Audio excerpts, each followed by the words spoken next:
그래서 복습이 아니라 복습이지.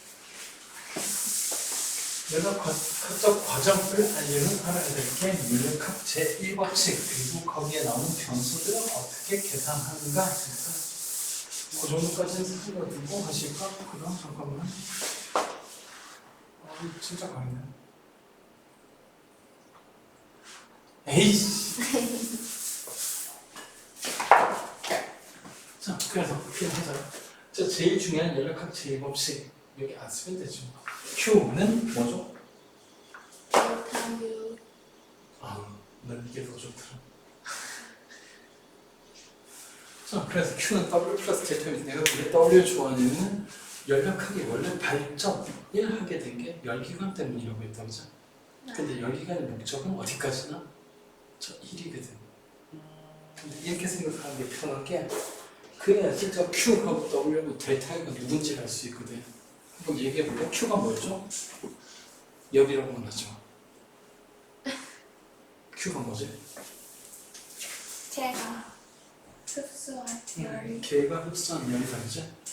그 다음 W는 뭐죠?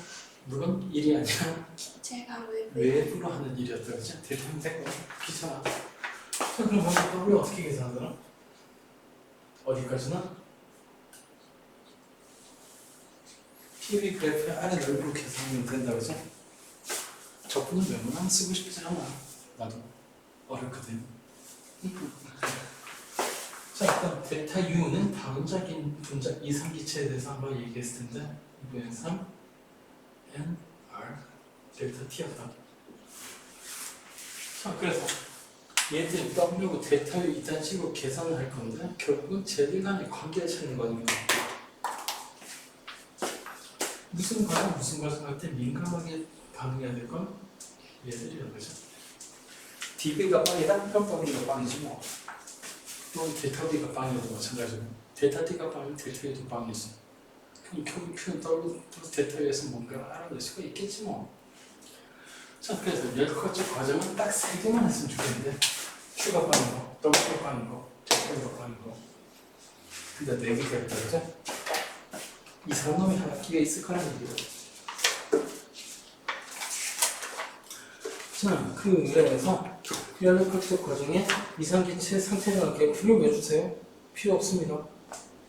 자, 뭐가 무슨 과정이다 라는 건 하는 것만 알면 되는데 이상기체 상태 변화 그래프에 넣고 새로 추는 압력 가르침을 부르셨다는 건 의도가 뻔하지?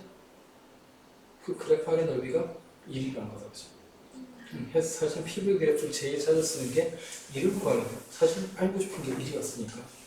근데 PV 그래프에서 한 번 더 재밌는 걸 알아낼 수 있다, 그죠? PV 그래프 조건은 자연스럽게 온도가 같을 때가 생각이 나지. 그럼 누구의 법칙이 생각난다? 온도가 일정할 때 하늘과 부피의 관계는 반비례죠? 그게 누구의 법칙이었다? 보이의 법칙이다, 그죠? 그리고 실제로 문제를 푸는데도 이거 중요하다. PV 그래프를 줬는데 P 곱하기 V가 일정하다? 무슨 뜻이다? 똑같다? 그러니까 그래프를 어떤 과정도 아니게 예를 들어 이딴 식으로 수많은 그래프를 줬다. 그리고 각각의 압력 부피를 줬는데 수상하게 여기 압력하고 부피, 여기 압력하고 부피를 곱하니까 똑같아. 무슨 뜻일까? 당연히 이 둘은 온도가 똑같다는 뜻이죠. 그러니까 자연스럽게 둘은 모두 똑같다. 네 번째도 똑같다는 뜻이다, 그죠? 이런 걸 민감하게 찾아내면 사실은 PV 그래프로 문제 낸 걸 꽤나 빠르게 풀어낼 수 있지. 아니, 정확하게 감을 못 잡고 문제를 시작을 못하지. 그래서 PV 그래프의 성질은 꽤나 중요하다. 이게 아마 현실적인 얘기일 거고. 그래도 역시나 제목은 잘 붙였어. 이상기체 상태변화 그래프는.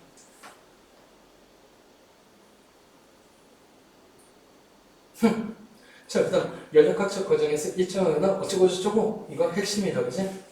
자, 여기에서 복수하는 셈치고 그냥 읽고 넘어가자. 등압 꺼져 필요 없어. 자, 그 아까 전에 얘기한 4가지 과정 중에 제일 쓸데없다는 놈이 이놈이다. 난 얘가 없었으면 좋겠어. 사실 쓸데도 별로. 그 다음 등적이라는 부피 변화가 부피가 일정 그러니까 부피 변화가 빵이라는 뜻이다. 그죠? 부피 변화가 빵이면 자연스럽게 빵이 되는 게 W가 빵이죠. 그래서 그것까지 쭉 찾아야 될 게 각 과정에서 중요한 얘기입니다. 그 다음 등온이라고 하는 거 온도가 일정하니까 온도가 일정한 건 델타 U 즉 델타 U는 빵이라 그죠? 일정한 게 아니라 U가 일정하니까 델타 U가 빵이지. 말 잘못했다. 그 다음 단열 과정 열처리 없다. 그러니까 Q가 빵이지 뭐. 그러니까 W는 마이너스 델타 U가 된다. 그게 중요한 거야. 자, 그래서 이건 다시 더 쓰겠지만은 네 가지 과정이 이제 제대로 한번 살펴보자. 제일 처음 할 거는 누가 뭐래도 등적 과정입니다. 그 다음 등압 과정을 꼭 하기 싫지만 자, 그 다음 하는 게 등온 과정.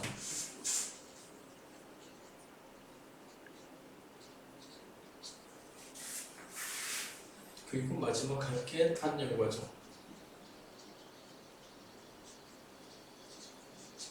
이렇게 네 가지 과정을 볼 건데 진짜로 다 볼 거나 진짜로 다 볼 거나 아마 원수업 할 때가 다 볼 거나 좀. 자, 그래서 난이도를 표시하면 난이도 5점 만점에 등적 과정은 난이도가 별 하나, 등압 과정은 별 2개, 등온 과정은 별 5개.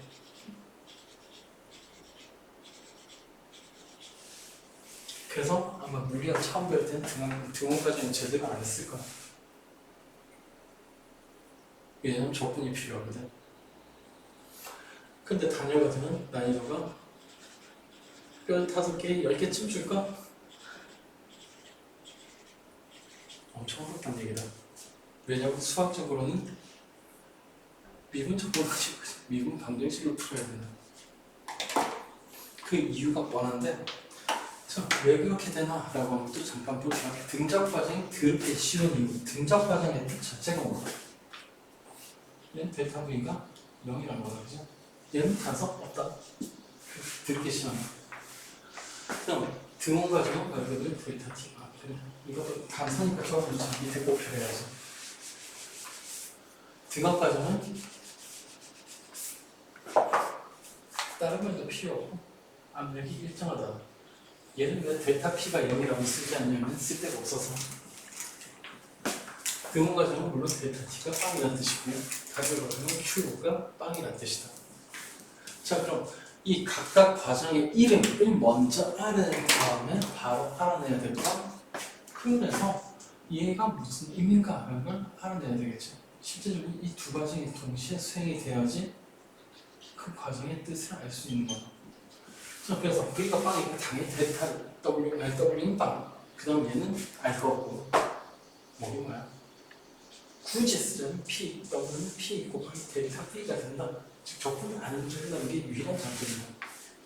그리고 실제로 알아낼 수 있는 것도 압력 가지고 알아낼 수 있는 거는 1밖에 없기도 하고 치명적인 단점은 0이 되는 게 없다는 거죠. 계산 듣기 쉽니다. 마찬가지 델타 T가 0이다라는 건 자연스럽게 델타 U도 빵이라는데 그 다음 Q가 W하는 건 W하고 델타 U가 합해서 빵이 된다. 그래서 이런 관계를 가진다라는 거죠. 오케이. 자, 그러면 이제 연립각 제곱중의 정식이면 Q는 바로 델타 U가 되겠네. 즉 내부에서 열을 가하면 하락이 일어나고 싹 다 내부 안에서 증가시킨다 라는 뜻이다. 저게 얼마나 좋은 거냐면 그러니까 부피를 변하지 않게 하고 열을 가하면 온도는 추가로 올라간다는 뜻이잖아. 그래서 온도를 올릴 때 제일 빨리 온도를 올릴 수 있는 과정은 등적 과정이다. 그리고 사람들이 저 등적 과정을 이용해서 요리에 써먹는 대표적인 예가 압력밥솥이지. 압력밥솥 뚜껑을 좋게 세게 닫는 이유가 있었던 얘기죠. 그 다음 등압 과정은 이러니까 아무튼 쏙 갖다 줘야 될 것 같지만 사실은 계산이 들기 쉽다. 의미가 없어서 그렇지. 자, 등원 과정은 당연히 이러니까 Q, 열을 가면 얘는 O 바람직한데 사람들이 등원 과정을 좋아하는 이유가 열기관의 목적 자체가 일을 시키는 건데 등원 과정은 아주 착하게 열을 가해주면 지가 안 먹고 째고 다 일을 한다. 얼마나 좋아. 그래서 카르노 기관이 됐든 아니 문제에서만 살짝 나오는 스털링 기관이 됐든 등원 과정은 안 빠진다. 웬만하면. 아니 기관을 만들겠다는 사람이 등원 과정 빼고 누구로 만든다고? 저렇게 좋은 걸 빼고. 자, 그 다음 단열 과정은 식이 똑같으니까 일단 생략을 하자. 자, 그래서 아니야 이거 1위까지 잠깐 보자. W가 마이너스 델타 U라고 하는 거 중학교에 설명하는 거. 그러니까 하이탑에서도 설명하는 게 이게 끝인데 보통 이렇게 짜게 끝내면 그 뒤에 내용이 무시무시한 경우가 많다. 그죠? 얘가 그래요. 자, 그래도 짚고 넘어가자면은 W하고 델타가 마이너스 서로 부호가 반대다라고 만약에 W가 양수면 델타는 음수란 뜻이다. 그럼 W가 양수라는 건 누구 보면 되냐면 부피가 팽창하면 되겠죠. 델타 V가 양수. 그럼 델타가 음수란 건 결론적으로 델타 T는 양수란 내가 뭐랬냐? 외부로 일했던 델타는 양수. 그러니까 W는 양수. 그러니까 델타 V도 양수. 그러니까 델타 T는 음수가 될 거라는 얘기다. 그죠? 이런 거 단열 상태에서 델타 V가 양수면은 델타 T는 음수다라고 하는 건 중학교에도 언급되는 내용이지. 뭐죠 그게? 단열 상태에서 부피가 팽창하면 온도는 떨어진다. 이게 단열 팽창으로 구름 생성 원리로 나왔던 거죠. 그죠? 만약에 과거 같은데 진학해서 면접을 한다면은 단열 팽창시 온도가 떨어진다는 얘기는 분명히 교과서에 있으니까 그게 뭔 내용인지 설명하라는 얘기를 물어볼 수 있다. 그럴 수 있다는 거죠. 아이고. 집이 동부 쪽이라 처음에 정부 생각하고 있으려나? 웃고 넘어가네. 아이고 배야. 근데 여기가 동부 쪽이었나? 북부 쪽이었냐? 동부 쪽이었냐? 다행이다. 그래서 자, 그러면 이게 기본적인 과정이고 지금부터 할 건 그래서 이걸로 뭘 알아낼 수 있는데 이런 것만 얘기할 건데 그래도 그래프에서 들어갈 거야. 자, Q가 델타 U라고 했는데 Q가 델타 U니까 당연하게 델타 U는 다음자 이상기체의 경우이긴 하지만 NR 델타 T 계산하면 끝이다. 더 이상은 할 거 없다. 또 우리도 여기 Q하고 돌태가 올 같은데 정확하게 값이 나왔으니까. 그런데 정규 과정에서는 당연히 저 1을 구하는 과정이 기체 내부에너지를 구하는 과정이 나오질 않았으니까 설명해봤자 PV 그래프에서 등적 과정 이런 걸 설명을 하고 거기에서 더 얘기할 수 있는 게 없냐? 자, 그래서 등적 과정을 한다면 예를 들어 등적 과정에서 열을 가했다. 그럼 진짜 온도가 올라갈 거예요, 그죠? 이 저 두 점에서 I보다 F가 온도가 높다는 걸 알아볼 수 있겠나? 마음에 드는 우리 PV 그래프를 보면 항상 부의 법칙을 구해야 됩니다. 그래서 얘가 T 핫, 이게 T 콜드라고 하는 게 같이 보여야 돼. 자, 어쨌든 이 과정에서는 예를 들면 여기서 이따가 슉 올라갔으니까 온도가 당연히 올라갔겠지. 그래서 온도만 추가하고 올라가는 과정이다. 그다음 PV 그래프 R 넓이가 1이니까 당연히 그래프 넓이가 빵이네. 그러니까 1이 빵이다 라는 것도 잘만 표현되어 있다. 좋네 뭐. 자, 그래서 그 다음 등압 과정도 계속 계산해 보실까? 유일하게 할 수 있는 게 W가 P 곱하기 델타 V였으니까 뭐야?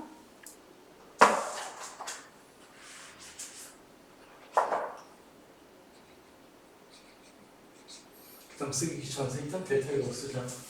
델타는 누구로 바꿀 거냐면 똑같이 2분의 3 nRt로 바꿀 거야. nR 델타 t가 나오려고 하니까 저 p 곱하기 델타 v도 바꾸고 싶지 않냐?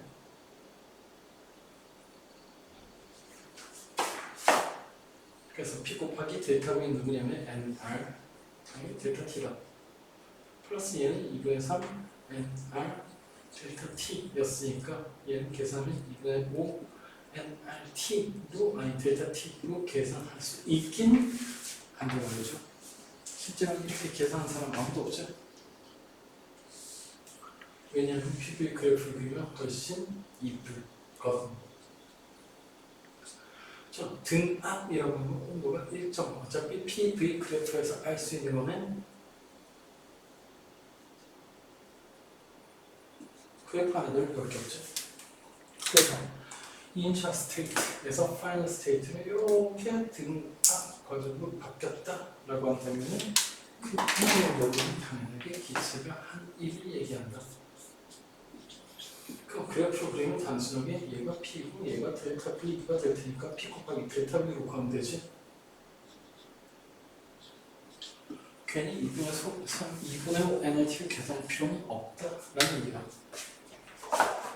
그래서 결과적으로는 사실은 등압 과정에 쓰는 기반도 별로 없기도 하고 등압 과정에 진짜로 쓸 때가 없기도 하긴 하다. 문제에서 잘 나와. 굳이 난이도를 맞춰가지고 계산할 문제 내고 싶으면 그때는 등압 과정에 쓰일 수 있지. 난이도 있자는 얘기지. 그게 아니라면 사실 등압 과정은 내가 얘기하기 귀찮아서가 아니라 얘가 들었나요? 귀찮아서가 아니라 진짜로 쓸데없다. 진짜로. 자, 그러면 이제 옆에 뭔가 무시무시한 게 있는 것 같은데, 그죠? 자, 등공 과정은 델타 T가 아니라 델타 U가 0. 그러니까 열을 가면 싹 다 1을 한다라는 건데, 안타깝게도 온도가 일정하다고 했지. 이거는 뭐 압력이 일정하다면 그런 게 아니다, 그죠? 그럼 알전 없이 W는 P 인테그랄 P 델타 V로 구해야 되겠네. 중요한 포인트니까 파란색으로 써주세요. 인테그랄 얘는 어쩔 수 없다. P 델타 V. 이번엔 P가 일정한 게 아니다. 나 접근 못하는데 어떡하지? 저 어떻게 접근해?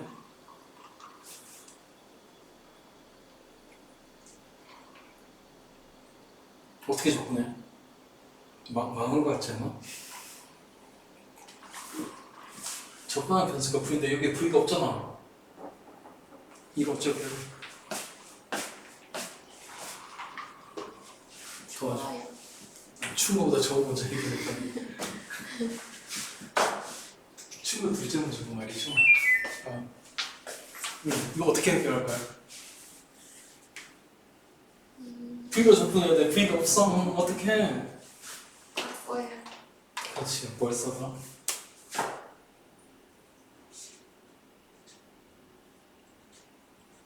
뭘 써서? 아니 기체다 밑에 막히면 맨날 쓰는 거 있잖아. 이상기체 상태방정식이라고. 이게 소환하니까 이제 할머니 하게 됐다, 그죠? 그런다면 잠깐 째려보시고 칼이 이렇게 띄워줄 필요가 없었나?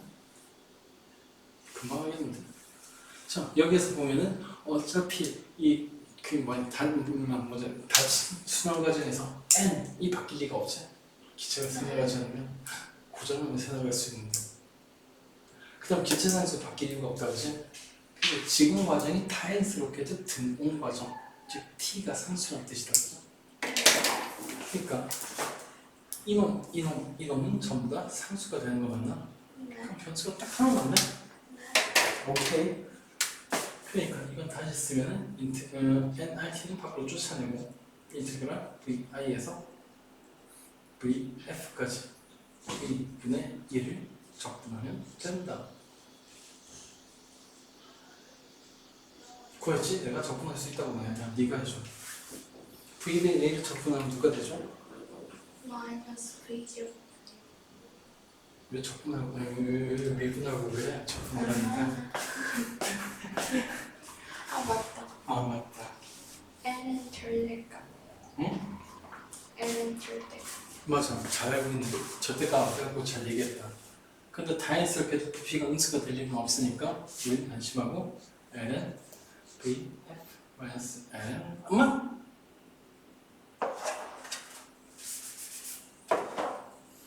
L은 V 이거 쓰실까? 근데 로그의 특성상 뭐로도 표현할 수 있다?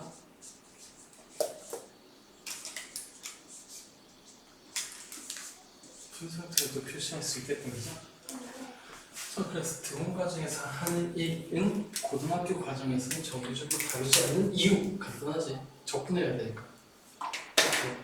x분의 1을 적분하는 거 일단 알아야 되니까. 나한테 증명해달라고 하지만 못해. 자, 그래서 등원 과정에서 일은 이렇다. 그럼 왜 일이 이따위로 나왔나? 라고 하면 PV 그래프로 한번 그려보면 난이도가 이거 한 5배 정도 해. 2.5배 정도 줘도 되지. 이 정도면. 어머나? 세상에. 갑자기 안 뭔가? 자, 이따가 된 이유도 간단하죠. 등원 과정이라고 하는 거는 이따 곡선대로 내려간다죠. 그래서 이번엔 IF를 이렇게 표시하자. 둘 다 표시. 아니. 등원 과정이라고 하는 건 등원선 따라가지고 이 브레이크를 따라 내려오는 거니까 직선 곡선을 만들 것 같은 느낌입니다. 자, 그러니까 이때 한 일의 양이 이놈이라고 그러죠. 그러니까 좀 이상하게 나오는 얘기죠. 자, 그래서 등원. 와, 이게 이 칸에 들어갈 줄 몰랐는데. 이거 어떡하지? 짱이죠. 얘가 얼마가 될지 모르기 때문에 최대한 한계에서 별표 생략하고 단열 과정. 사실 단열 과정은 몰라도 상관이 없는데 굳이 무리해서 하는 이유가 이번 단원 때문이 아니라 다음 단원 때문이다. 엔트로피. 아니 더 정확하게는 카르노 기관. 아니 정확하게는 카르노 기관에서 엔트로피를 얻어내는 과정이 필요하기 때문에. 자, 그래서 단열 과정. 그래도 색깔은 맞춰주면서 그 기억의 별도 좀 다시 살려내죠. 시간 낭비. 게다가 힘들기까지. 그거 곱하기 10 하면 되죠. 왜 그게 지금 나를 힘들었다고 Q는 빵. 그러니까 이렇게 하면 두 번 쓸 수 있겠구나. W 플러스 데타 U는 빵. 귀찮아졌네 갑자기. 자, 그래서 W는 마이너스 델타 U까지 아까 썼었는데 사실 이거는 조금 곤란하고 가만히 생각해보면은 단열 과정이라고 하는 거 W가 변하면 델타 U가 변하고 델타 U가 변하면 W가 변하고 결국 둘 다 변한다. 뭐 어떻게냐면은 좀 잘 생각해보면은 당연히 dV와 dt가 연속으로 변한다.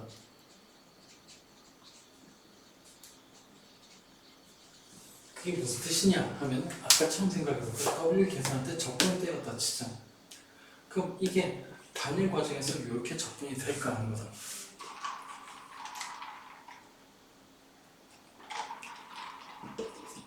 아까 여기 이렇게 넘어갈 수 있었던 이유가 얘가 상수기 때문이었지. 네.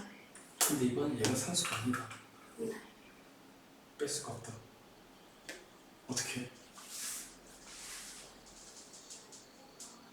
계산하는 거라는 얘기지. 자, dw 그러니까 미소하게 변할 때 dw가 마이너스 du. 아마 델타하고 w의 관계는 알면 델타하고 d의 관계는 알 거고. 그러니까 이렇게 표현한 건 미소하게 변할 때, 즉 1이 아주 외부의 1은 약간 했을 때 그때 정도 약간 변하게 된다는 얘기를 하죠. 자, 그래서 이렇게 미소 단계로 쪼갠 다음에 얘를 계산한 방식으로 다시 쓰자. W는 P 델타 V였으니까 미소하게 변할 때 잠깐 동안 부피가 일정하다고 볼 수 있다. 그리고 적분 때리는 거지 뭐. 예를 들어 구분 부적분할 때 fx가 일정하다고 보고 적분하는 거랑 똑같다. 자, 그 다음 마이너스 du도 똑같이. 이게 참 잘못된 얘기 싫네. nr이 바뀔 수 없으니까 dt만 변한다. 그리고 지금 잠깐 봤듯이 변수는 두 가지라고 했다, 그죠? 네. v하고 t. 자, 그래서 약간의 테크닉이 필요한 건데 일단 그걸 하기 전에 잠깐 이렇게 써요. 아까랑 마찬가지로 p는 v분의 nr t로 바꿀 거죠. 어머!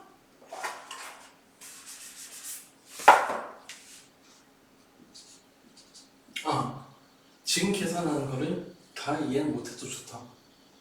왜냐면 적분까지는 네가 배웠겠지만 지금 하는 테크닉은 네가 처음 보는 걸 거야. 그래서 그냥 계산이 이렇구나 라고 한 것만 받아들여도 충분해. 그럼에도 불구하고 얘를 하는 이유는 잘난 척이 아니라 아까 얘기했듯이 엔트로피 하는데 꽤 도움이 되기 때문이다. 자, 이렇게 쓰고 나니까 일단은 주밀분물이 보이네. N하고 R은 양쪽에서 둘 다 날아가 주시네. 자, 그런 다음 빨간색으로 표시한 얘들은 변수라고 했다. 그럼 얘들이 여기도 살아있다. 자, 그래서 이런 식으로 변수 두 개가 동시에 변하는 식은 사실 네가 처음 보는 걸 거다. 이럴 때 수학적인 테크닉은 사실 조건 좀 있어. 수학에서 늘 강조하는 둘 다 뭐 미분 가능하다거나 연속이라거나 그런 조건인데 과학에서 신경 하나도 안 쓰거든. 과학이 다루는 게 자연이고 자연이 원래 다 연속이야.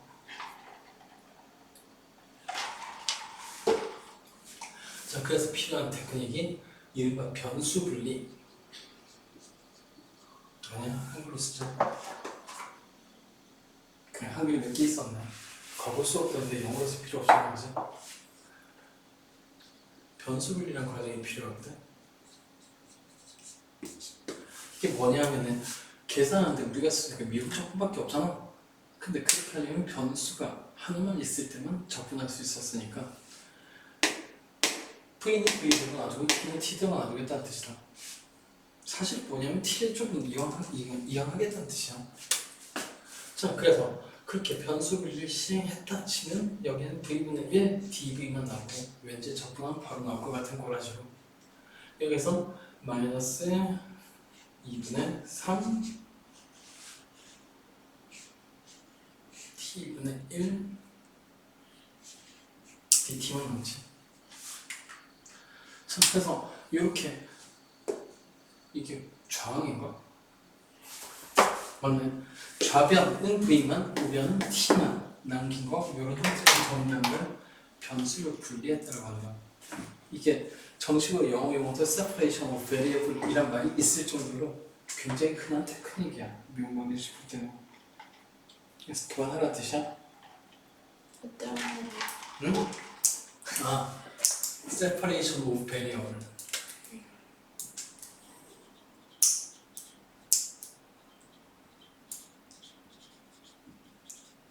배우는 그런 변수라는 뜻이고. 그래서 말 그대로 변수를 분리했다. 왜 이렇게 분리했냐면 양과 똑같이 적분해 버리려고. 이러면 이제 양쪽을 다 풀 수 있잖아, 그죠? 그럼 이쪽은 V의 변수니까 초기적 건 VI, 나중에 건 VF에서 끝날 거고 똑같이 온도는 VI일 때 TI 제곱할 거예요. 붙여지? I 하자. 그리고 나중에 똑같이 TF에서 끝내겠지. 그리고 V도 T도 연속으로 변하니까 수학자도 먼저 할까 봐. 자, 그럼 이젠 이건 양쪽을 계산할 수 있게 돼 있네. 혹시 불러볼 수 있겠나? 앞에 건 어떻게 될지? Ln 네, L은 VI V VI분의 VF. 얘는 일단은 얘는 살려두고 Ln 똑같이. 자, 마이너스를 없애볼까? 그럼 TI, TF 뒤집어지면 되는 거 맞나? 네. 그럼 넌 3분의 1 안에 끌어들이면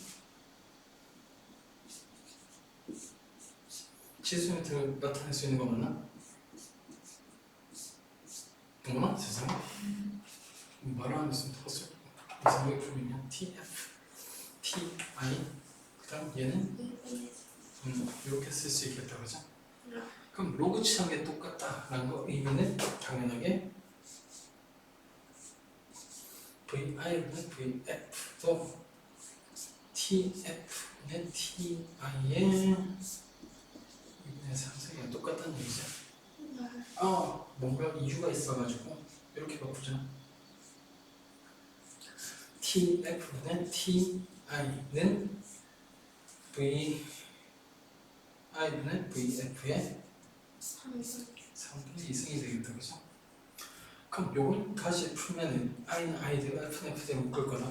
TIVI의 3분의 2승은 TFVF의 3분의 2승이랑 똑같다는 얘기죠. 그래서 결론 다음자 분자 2, 3 기체이지만 얘의 특징은 TV의 3분의 2승하면 일정하다는 거. 약간만 더 무리해서 말하면 T가 NR분의 PV니까 는 NR분의 PV의 3분의 5승이라고 할 수 있겠다. 그죠? 얘가 일정하지? 가능하지 않아. 어차피 NR이 일정하니까 그래서 단열 상태를 흔히 나타내는 식은 PV의 3분의 5승은 일정하다는 거. 그러면 요걸 이용해 가지고 초기 조건을 줬다. 그러면 P0는 상수고 V0도 사실 상수지.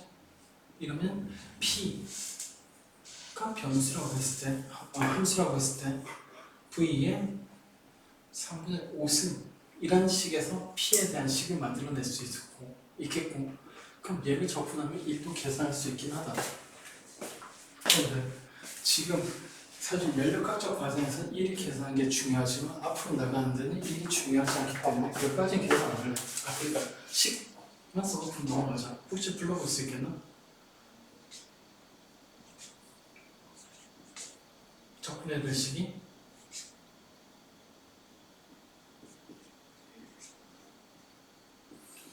얘를 계산하면은 당연한 얘기지만 1도 구할 수 있다. 사실 적분을 못해서 지금까지 나온 적분 중에 제일 쉽긴 해. 얘도 별게 아닌 게 얘는 어차피 범위고 얘는 다 상수다. 그러니까 결국 요거 적분하는 거랑 똑같아. 되게 쉬워. 자, 그럼에도 불구하고 그래프는 그려줘야지. P, V 그래프에서 일단 등원선을 기준으로 하자. 그럼 단열 과정이라는 건 등원 조건과 똑같은 조건에서 시작을 했을 때 갑자기 배가 고프다. 너무 내려왔나? 어쩔 수 없지. 끝까지 갔을 때 아까 봤듯이 기체가 아주 약간 이렇게 움직였다는 게 무슨 뜻? 어쨌든 부피가 팽창했으니까 외부로 했지? 그럼 당연히 온도는 떨어지게 돼 있다. 슉. 자, 그래서 가면 갈수록 외부를 일한 만큼 내부에 소모하니까 당연하게 온도는 떨어진다. 그래서 등원선보다 밑으로 내려가. 이 적분의 의미도 사실은 등원 조건에 비해 가지고 한 일이 더 작다라고 하는 걸 의미하는 거고, 구체적으로 얼마나 작다라고 하는 것도 쉽게 해낼 수 있죠. 미안, 쉽게 한 거는 테스트. 어쨌든 이거 써놓은 거 보니까 대충 머리가 눈에 보인다, 그죠? 왠지 쓴 분량하고 별 개수가 비례하는 것 같은 느낌.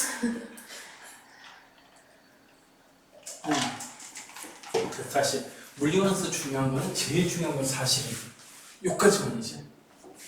요까지만. 그렇긴 한데 어쨌거나 문제 푸는데 중요한 포인트가 또 그래프 해석하는 거고, 특히나 중요한 게 이 그래프하고 요 그래프하고 요 그래프 비교하는 거거든요.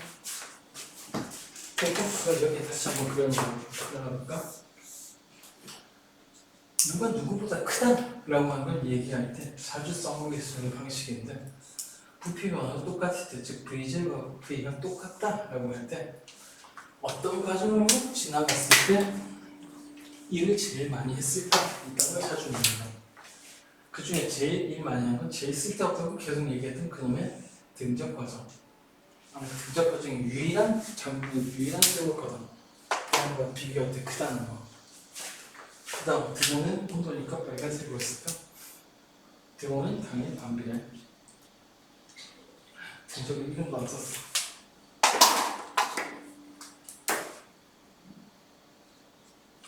그 다음 단열은 방금 봤듯이 등온보다 온도가 떨어지게 돼 있으니까 어떤 식이 된다는 거지. 그러니까 단일 과정에서 한 일은 이만큼, 등원 과정은 그보다 약간 더 크고 등적은 무식하게 크다, 그죠?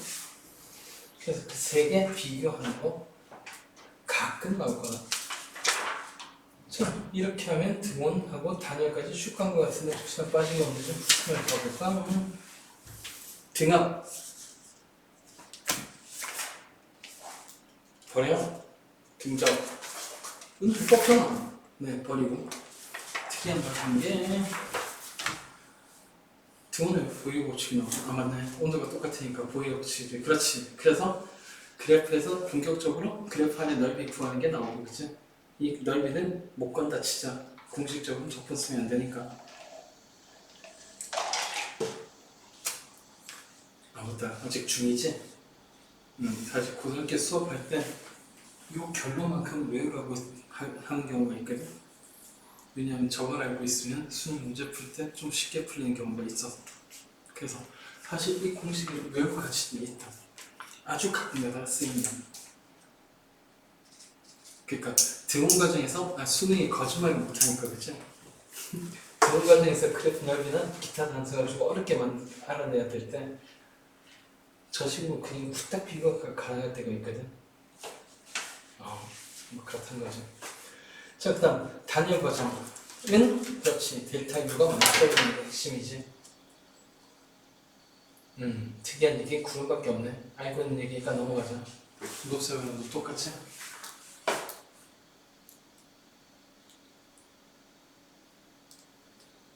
지금 오늘 울산이 더운 게 녹색바람 때문인가 해서.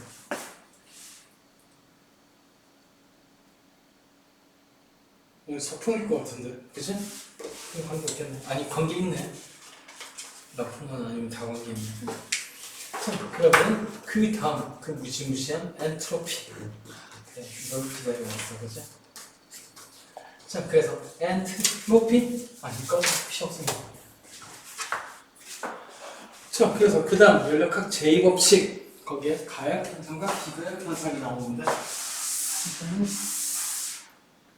아니요, 이 중에서 틀리고 좀 살려놓고 가자.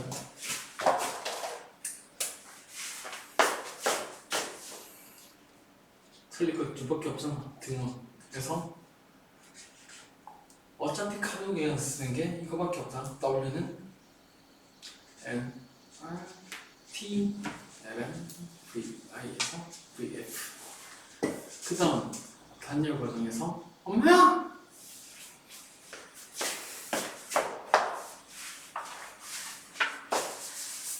아니 이게 왜 안 고쳐지지? 이게 이렇게 되는 이유가 머릿속에서 생각하는 거하고 손의 반응 속도가 달라서 그렇거든. 단열 생각하는데 열자가 기억나니까 이해했습니다. 어쨌든 일은 안 구했지만 어차피 필요한 건 두 가지다. 아니 T 미안 내가 못 외워가지고.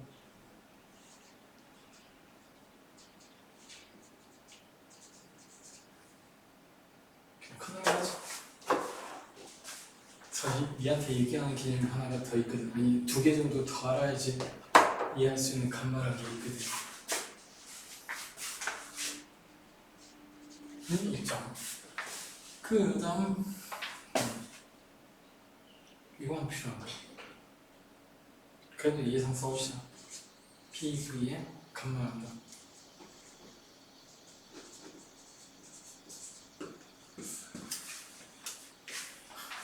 그리고 잠깐만 좀. 왜 갑자기 없어? 배가 고프지? 밥 먹고 왔는데. 맨날 이 시간에 배고프단 말이야.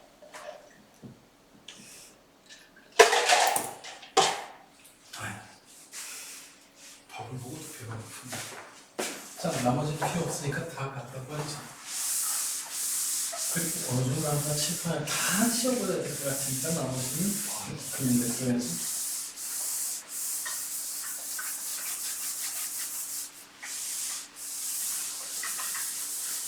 아마 순서를 좀 안 지킬 것 같긴 하다. 마음에 안 들어서. 그리고 기본적인 내용은 듣기 쉬우니까 책을 기준으로 하나도 하고 싶은 말이 있으면 칠판에 쓰도록 하겠다. 첫 번째부터 가역 현상과 비가역 현상인데 시비 걸고 싶은 건 이거지. 가역 현상. 가역 현상 책에 뭐라고 돼 있죠? 물체가 외부에 어떤 변화가 저기서 썼는데 됐어. 자, 그래서 가역 현상이라는 건 뭐냐면은 말 뜻대로 되돌릴 수 있는 현상이라는 뜻이 아니다. 세상의 모든 일은 다 되돌릴 수 있다. 쉽다고는 안 했지만 그럼 세상의 모든 일이 가역 현상이냐? 그게 아니라 가역 현상에서 제일 중요한 포인트는 자발적으로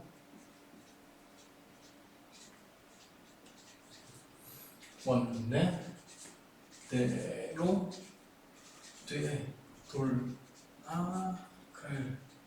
수 있는 가역 현상과 가역 과정이 나오는 게 맞잖아요. 책에 뭐라고 돼 있냐? 가역 현상이라고 돼 있냐? 가역 과정이라고 원래 가역 과정이라는 건 원래대로 되돌아갈 수 있는 과정을 얘기한다. 자, 여기서 다시 핵심 포인트는 자발적으로 가만히 냅둬도 원래대로 되돌아갈 수 있는 현상의 가역 과정이라고 한다. 그 다음 이 가역 과정에 얘는 어떤 게 있을까? 아이! 까만색이 안 나와. 이게 조금 전까지 나왔으니까 마른 게 아니라고 판단이 된다. 역시 잉크가 하나도 없어. 자, 다시 그럼 가역 과정에 얘는 어떤 게 있을까요?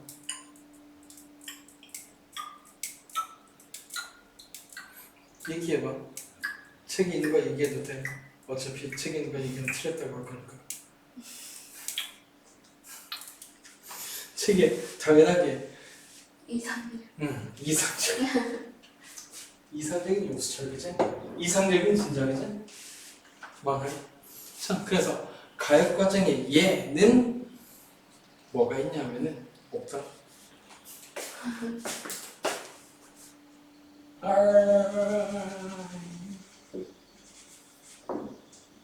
없다. 자연에서는 모든 변은 다 비가역 변화다. 자, 그래서 비가역 현상을 할 필요가 없겠죠? 자발적으로 원래대로 되돌아갈 수 없는, 즉 방향성이 있는 변화라는 얘기다. 얘 모든 변화다. 그러니까 시간이 포함된 모든 변화는 싹이 못하는 비가역 현상이다. 그 얘기는 사실 방향성이라는 게 시간이랑 관계 있고 그 방향성이라는 게 결국은 엔트로피랑 관계 있으니까 시간은 엔트로피랑 관계 있다는 얘기다. 더 구체적으로 현대 과학에서는 시간은 단순히 흘러가는 게 아니라 시간이 흐르지 않는다라는 이상한 말이 나오면 그렇지 흐르는 게 아니라 흐름이라고 착각하는 거 정도의 생각하는 게 좋다. 그냥 엔트로피가 큰 쪽을 시간이 뒤라고 인식하는 거다. 즉 엔트로피가 증가하는 방향이 시간의 방향이라. 그런 얘기 아니고 그런 거고. 그 다음 열각 제2법칙 시작은 간단하니까 처음에는 간단하게 시작을 해볼까? 열각 제2법칙이 필요했던 이유가 안 나오네요. 내가 들어야 되겠다. 그냥 말로 떠주자. 열각 제2법칙이 필요하게 된 이유가 뭐냐면 사람들이 열각 제2법칙으로 굉장히 만족하고 있었다. 열면 보존 법칙에서 1하고 에너지까지 연결시킬 수 있는 매우 좋은 방식이니까. 그래서 지금 현재 열각 제1법칙은 에너지 보존이라고 쓰인다라고 했는데 그렇다면 말이지 방금 전에 저놈의 가역 과정, 비가역 과정 이런 걸 다시 한번 볼까?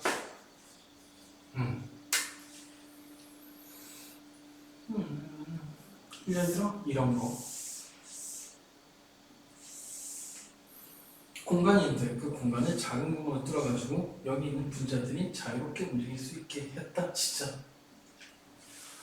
그러면은 충분한 시간이 지나면 양쪽으로 균등하게 퍼지는 게 관측된다는 걸 인정하고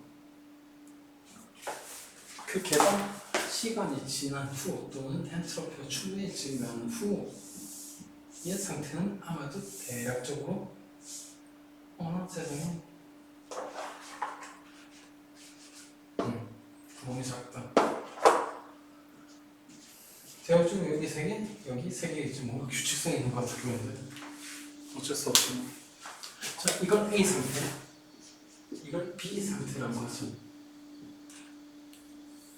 이게 왜 이렇게 하는지 일단 생각하지 마시고 지금 생각해야 될 건 이거지. 일단 자연에서 변화를 보면 A에서 B로 가는데 B에서 A로 자발적으로 일어나지 않으니까 얘는 B가 변할 거다. 늘 일어나는 그 B가 변화. 그럼 따질까? 이거지. 연력학 제곱식의 에너지에 대한 얘기라면은 오케이. A가 에너지가 클까? B가 에너지가 클까? 무슨 에너지? 응? A가 에너지가 클까? B가 에너지가 클까?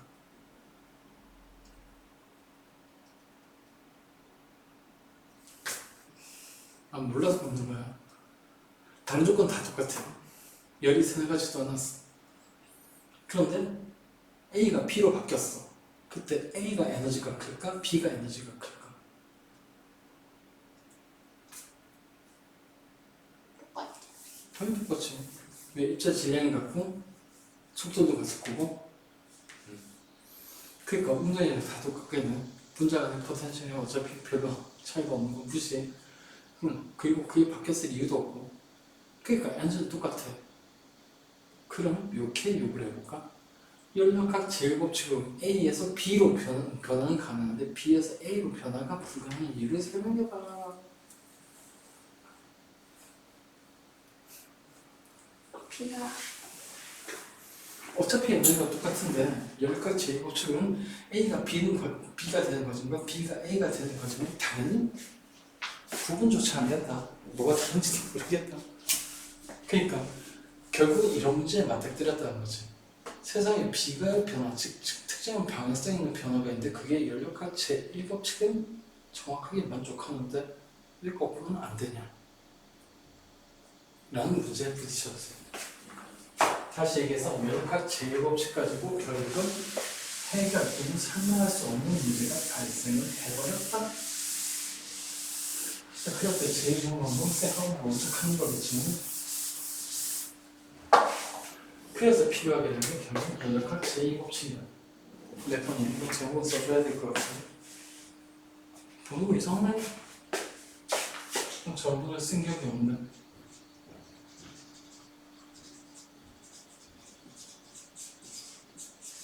오, 이제 잘 나온다. 좋았어. 그래서 연력학 제2법칙이 왜 필요했냐? 아니 말로 하자면 비가변의 방향성 1법칙은 설명할 수 없었으니까 적어도 그 비가의 변화의 방향성을 설명할 수 있는 법칙이 필요했을 거라 라는 거죠. 오케이, 그래, 그런 얘기고. 자, 그러면 식이 하나도 없네.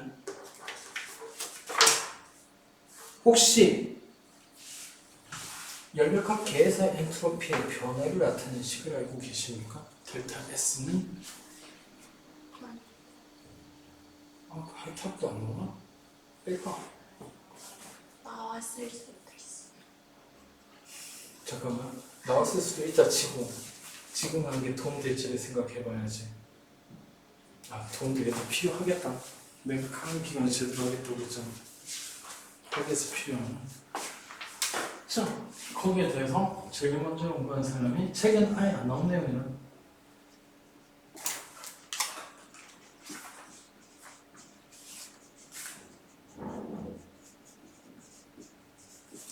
클라우시우스라는 놈이 해결한 엔트로피를 보자. 즉, 이건 누구에 해당하는 말이냐면 말 한 줄은 있을 거야. 열은 항상 고온에서 저온으로 이동한다고. 4번에 있네.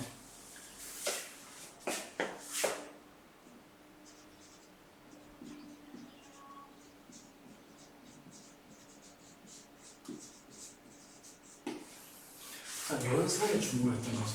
사실 엔트로피란 말을 처음 쓴 사람이 클라우시우스고, 그래서 클라우시우스의 엔트로피의 정의는 그 방향성, 어차피 연령과도 나온 거니까 열의 이동 방향은 항상 고온에서 저온이다 라는 말로 얘기했는데 원래 과학은 말로 하는 건 아니지. 식으로 보여주는 거지. 자, 그래서 이걸 효과적으로 표현할 수 있는 좋은 수학적인 표현이 있을까? 라고 하는 걸 클라우시우스가 생각합니다. 여기가 T 하드, 여기가 T 뭐야? 괜찮아? 아니야, 방해돼.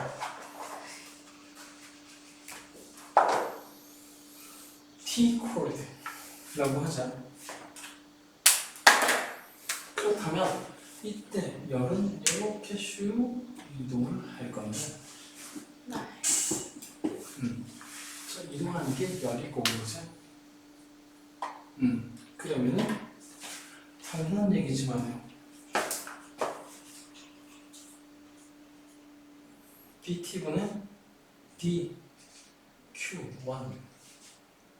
은 양수가 음수가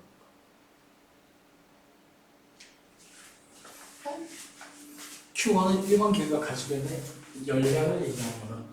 총 열함량이겠지만 정확하게 엔탈피라고 써야 되는 개념인데 대충 저 T 핫이 가지고 있는 총 열량이 Q1이라고 치자. 그럼 지금 상황에서는 누가 봐도 Q1은 감싸고 있겠지. 수학적인 표현이 당연하죠. 이렇게 되겠다, 그죠? 마찬가지 T 콜드는 열을 얻고 있으니까 DQ는 양수, DQ2는 양수. 근데 꽤 중요한 거 열량 보존 법칙이라는 게 얘기한 게 고온의 물체가 잃은 열량과 고온의 물체가 얻은 열량을 합하면 뭐야? 콜드라고 했네? 이거 저는 핫으로 바꿔가 지금 헷갈리는데 바꾸자. 핫, 콜드, 핫, 콜드, 핫, 콜드. 오케이.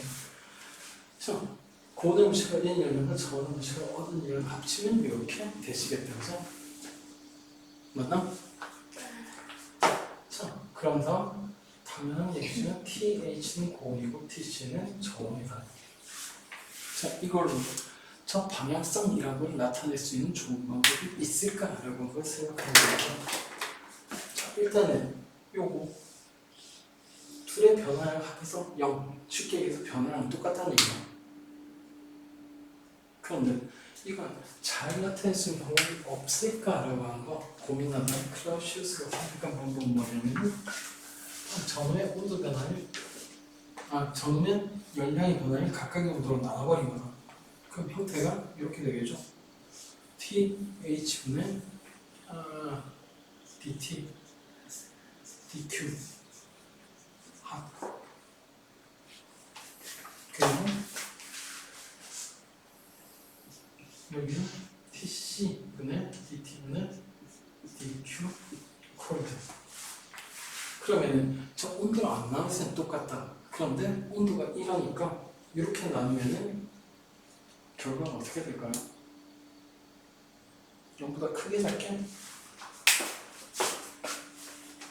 0보다 네, 0보다 커요. 아이? 잠깐만 좀 생각 좀 TC가 작잖아. 잘못 나고 크잖아. 아 미안 내가 잘못한 게 있다. 미안. 이거 플러스가 맞고 이게 마이너스죠. 감소하고 있으니까. 그러면 TC가 작으니까 TH는 크고. 오케이 그럼 플러스가 크죠. 오케이 0보다 크겠다 그죠? 자, 저 형태 예식을 다시 한번 이렇게 바꿀까?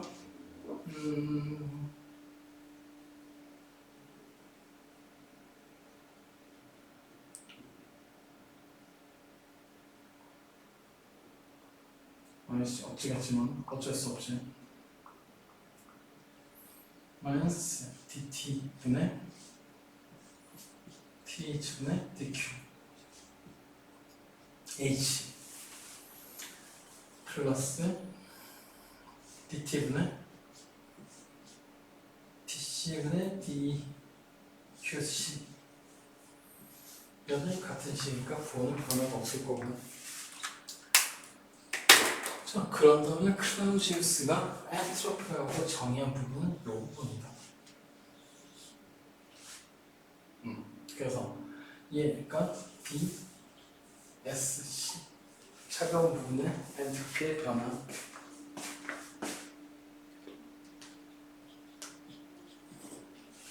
큰 부분의 엔트로피 변화. 그러면 결국 알 수 있는 게 그런 엔트로피라고 한다면 각각 개의 엔트로피의 변화의 총합 또는 외부 환경 영향이 고립되는 고립계의 엔트로피 전체 양은 증가한다면 그게 자발적이다 라는 얘기가 성립하거든. 그래서 그 자발성을 측정하는 도구로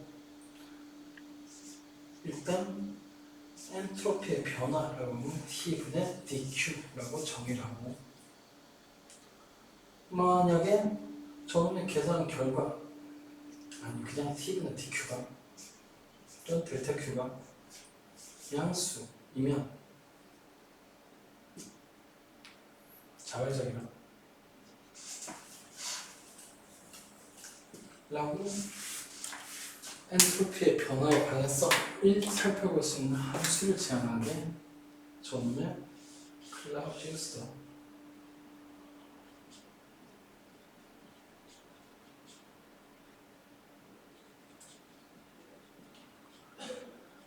이거 뭐야? 자, 그래서 다시 물리학하는 인간들이 특징이 이거지. 굉장히 뻔한 말 가지고 함수를 만들어내가지고 그거 보고 판단하기 좋아한다 그런 건데, 다시 정리해서 좀 어려운 개념이었을 테니까 고온에서 저온으로 열이 이동하면 이게 자발적인 방향이다 라고 하는 걸 표현하는 방식이 그 기본적인 특징, 열량 보존 법칙, 그리고 온도가 다르다 이걸 이용해가지고 이상하게 정리를 해가지고 알아볼 수 있는, 이거의 변화를 알아볼 수 있는 함수를 정의한 다음에 이제 저걸로 보겠다는 뜻이야. 그래서 지금 연력학 제2법칙은 저걸 엔트로피라고 한다면 저 변화량이 양수면 자발적이다 라고 해서 제2법칙을 이렇게 바꿔서 불러줘. 엔트로피 증가의 법칙이라고.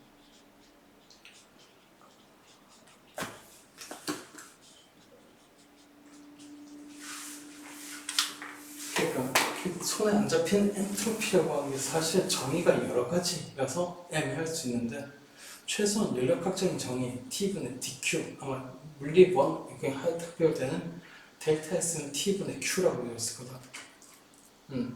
그 식이 나오게 된 게 사실은 그냥 열의 이동 방향을 잘 설명하려고 하다 보니까 나온 거다라는 얘기고, 그럼 나머지는 지금 당장 해결하지 못하거나 아니면 간단한 얘기일 테니까 동그라미 1, 2, 3 마저 해결할까?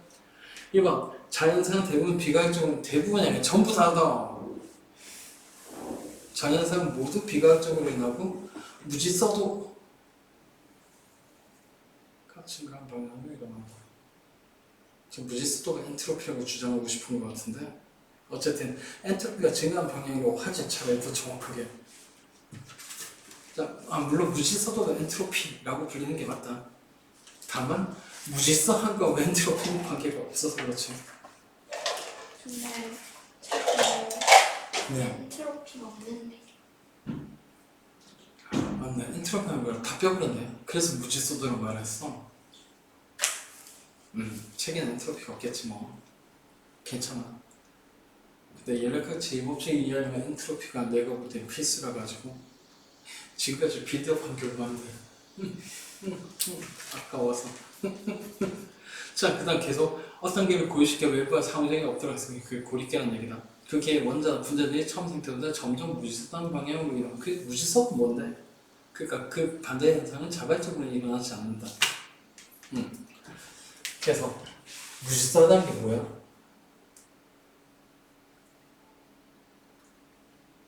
아니야, 내가 니한테 철학적인 얘기를 고려할 필요는 없긴 한데, 그 헷갈리는 애들이 많아가지고 그 60페이지 제일 위에 잉크 퍼지는 거 보이나?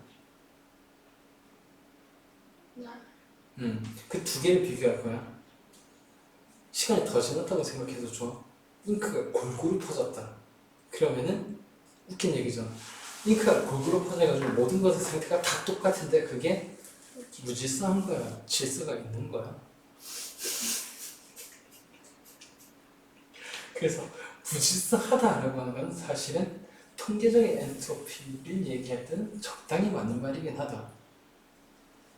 그런데 이런 측면 때문에 사실은 부질서다는 말을 안 쓰는 추세거든. 잘 생각해보면 잉크가 딱 한 방울 떨어져가지고 가만히 있을 때가 사실 제일 직선인 형태다. 그럼 동의해. 직선인 형태냐 하면은 한 부분은 시커멓고 한 부분은 투명한데 그게 무슨 실사야? 불균형이지? 그래서 그냥 참고로 알아도 요즘에는 무질서도가 아니라 점포 결핍도라고 부른다. 아마 조만간 그렇게 바뀔 것 같아. 그게 뭔 뜻인지 다시 잉크 퍼지는 걸로 보자. 잉크가 완전히 퍼지면 전부 다 똑같다고 했지? 그 얘기는 어디를 둘러봐도 다 똑같은 상태니까 어디랑 어디가 구별할 수 있는 정보가 없다.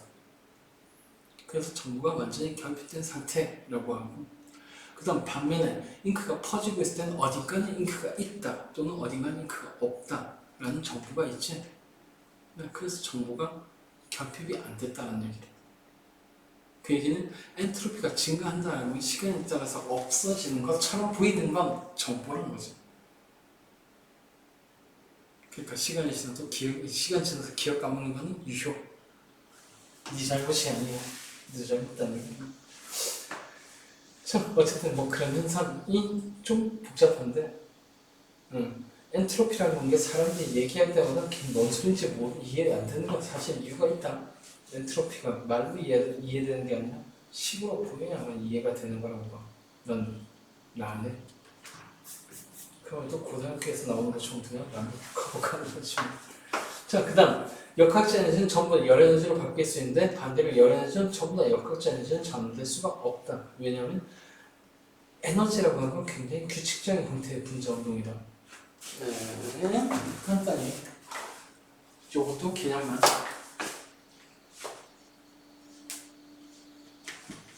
입자 4개로 구성되는 개가 있다고 치자. 근데 그 개가 하나는 속도는 다 똑같아, V로. 이상한 방향으로 다 움직이고 있고, 얘는 똑같은 V로 이렇게 움직이고 있다. 그러면은 이 상태하고 이 상태 중에 누가 에너지가 클까? 당연히 질량하고 속도 같으니까 둘이 똑같겠지? 맞나? 자, 그러면 어떤 개가 이런 상태에 있으면 사는데 이걸 뭐라고 부르냐면은 분자의 랜덤한 운동 에너지를 열이라고 부른다. 이거 뭐라고 하는 게 운동 에너지라고 한다. 즉 에너지는 보다시피 이런 상태고 열은 이런 상태. 그러니까 사실 열을 받으면 그냥 열이라는 것 자체가 랜덤한 또는 방향성이 없는 움직임 또는 정보가 없는 움직임이니까 당연히 에너지가 큰 거다. 또는 이 식에서 봐도 뻔하지. dq가 양수고 받은 열이 양수란 뜻이지. 그럼 당연히 엔트로피가 증가하지. 즉, 열 받으면 엔트로피는 증가하게 돼 있다. 또는 열이라고 한 거 엔트로피는 꽤나 민감하게 엮여 있어. 자, 그 다음 5번 아까 했던 거야. 그리고 누가 치웠지? 쓸데없이 치웠나? 넘어가자. 그 다음 동그라미 6번 제2종 연구기간. 이건 아무도 수능 문제에서 물어볼 일은 없을 거다. 지식이니까. 근데 그럼에도 불구하고 상식으로는 알고 있었으면 좋겠어. 혹시 모르잖아. 네가 공무원이 될지. 그래서 정책 결정하는데 택도 없이 제2종 연구기간의 조건도 만족시키지 못하는 걸 통과시키는 불상사는 없었으면 좋겠어서. 그게 사실 1990년대 서울 지하철 만드는 과정에서 환풍기 이딴 걸 설치하겠다는 놈이 있었거든. 이 법칙에 위배되는 거. 더 놀라운 건 그 공무원들이 통과시켰다는 거지. 고등학교도 안 나왔나 봐. 그거 어떻게 공무원이 됐대. 자, 어쨌든 제1종 연구기관과 마찬가지로 제2종 연구기관도 되게 간단하다. 1종은 제1법칙에 위배, 2종은 제2법칙에 위배되는 거죠. 그래서 말 그대로 열각 제2법칙에 위배된 열기관 이런 건데 간단히 옆에 있는 전원의 뽀트를 볼까? 이 아이디어가 뭐냐면 바닷물이 0켈빈이 될 리가 없으니까 0켈빈 아니면 바닷물도 열을 가지고 있을 거라는 얘기다. 그럼 거기서 열을 빼가지고 그 기관 돌려가지고 배는 움직이고 그렇게 해서 열을 빼앗긴 바닷물은 차가운 물이 됐으니까 차가운 물 방출하면 되는 거 아니냐 라는 거죠. 그럼 연락학 제2법칙은 위배 안 돼. 에너지가 흘렀을 뿐이니까. 근데 정작 위배되는 건 이거지. 바다에 떠는 보트가 바닷물이랑 온도가 똑같을 건데 어떻게 바닷물에서 보트를 열이 이동했냐라는 거죠. 고온에서 저온으로 이동하지 같은 온도에서 이동 못하잖아. 게다가 열 뺐으면 온도가 높아지는데 왜 계속 열이 이동을 해? 그래서 에너지 보존 법칙은 그럴듯해 보이지만, 즉 연력학 제1법칙으로는 그럴듯해 보이지만 제2법칙에 위배되는 것들이 제2종 물건이다. 나올 이유는 없다라고 본다. 절대로. 그 다음 열기관 열효율. 이건 뭐부터 하죠? 욕심은 내지 말고 차분히 가도록 하자.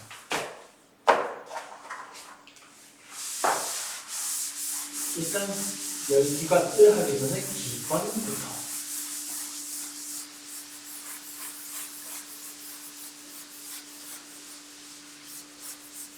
기관이 뭐게?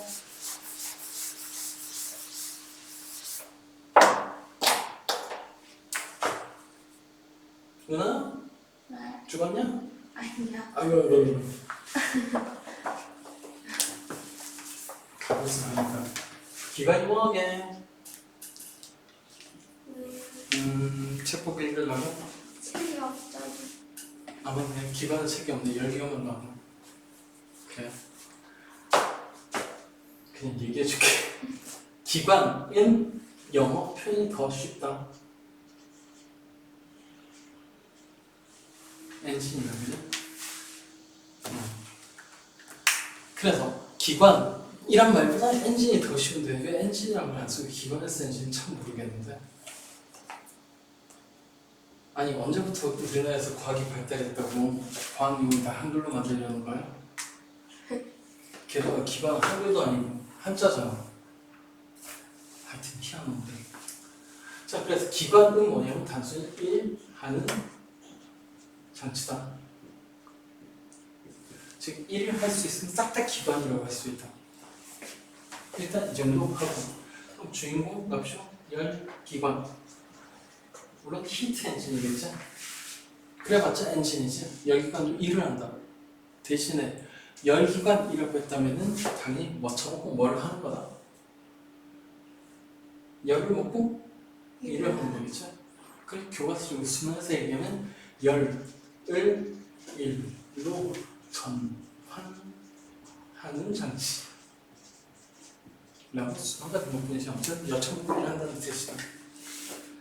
자, 그 다음 열기관 중에 외형기관, 내형기관은 나도 모르겠으니까 패스. 팟캐스트 하니까 외형기관.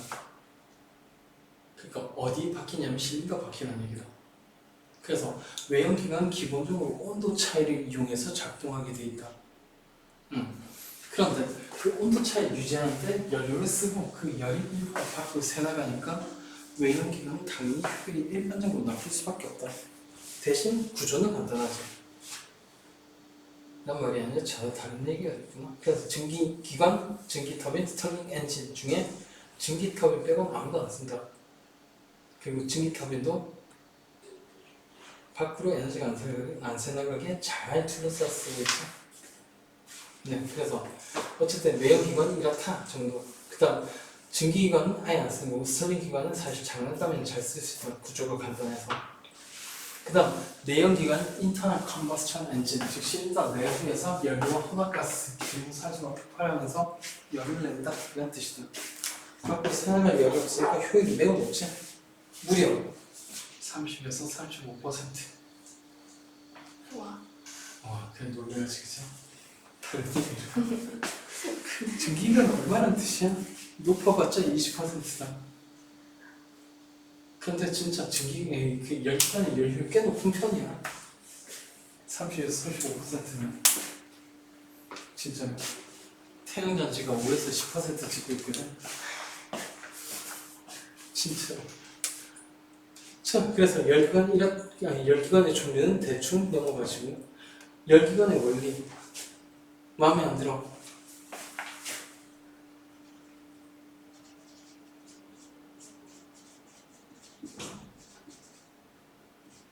어차피 그림 똑같이 나오겠지만 자, 스토리로 만들어 볼까? 열기관은 어차피 열을 일로 전하는 장치다. 그런데 열은 물체가 가지고 있다고 하더라도 안 보이고 기껏 보일 때는 언제 보인다? 이동할 때 보이지? 네, 그래서 중학교 때 심지어 열 에너지의 정의가 고온의 물체에서 저온의 물체로 이동하는 에너지라고 정의됐을 정도로 어쨌든 열을 볼 수 있는 기회 딱 한 번뿐이네. 이때뿐이다. 고온에서 저온으로 이동할 때. 그러니까 열기관도 이놈은 열을 이동하려면 일단 빼야지. 빼려면 당연히 필요한 게 고온부가 필요하고 T 핫 저온부가 필요하겠지? T 콜드. 자, 이렇게 고온과 구성을 일단 마련해 놓고 저기 이동할 수 있는 열이 이동할 수 있는 통로만 만들어주면은 열은 자발적으로 이동을 한다. 이때 고온부에서 출발한 열을 Q 핫, 저온부에 도착한 열을 Q 콜드라고 하죠. 그렇다면 고온의 물체가 잃은 열량 QH가 클까? 저온의 물체가 얻은 열량 QC가 클까? 당연히 똑같지?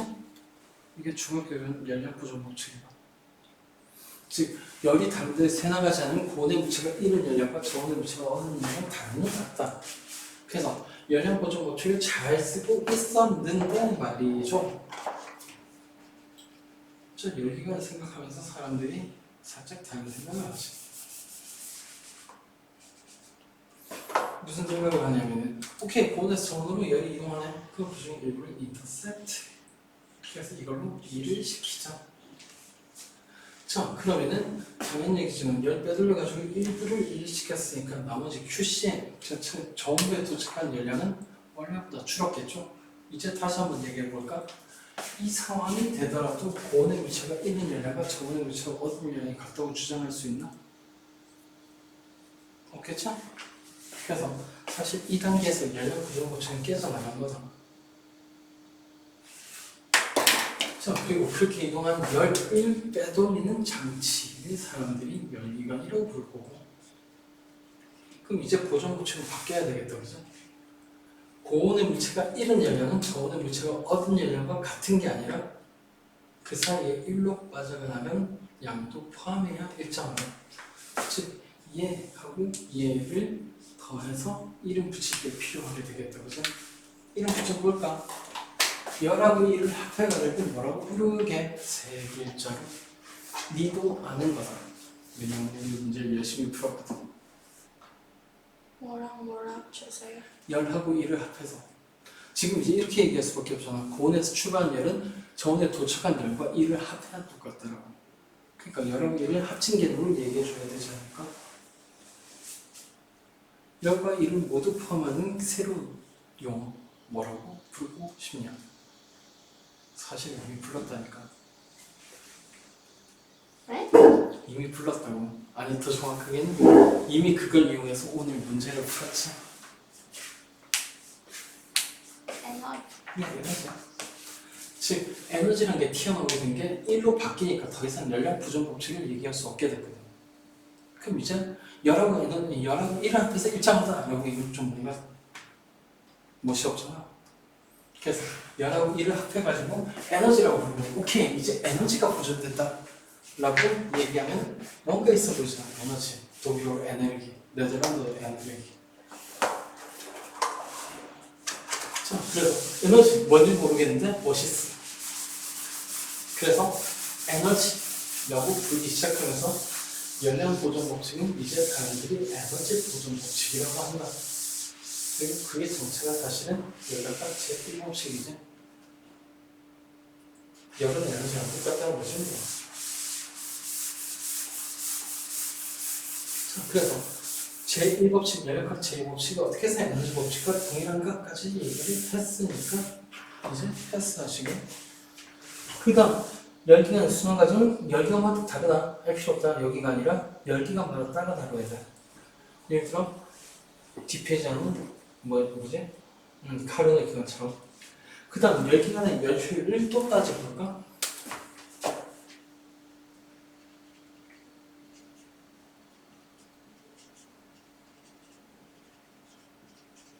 효율을 영어로 efficiency라고 하니까 열 효율도 efficiency라고 한다.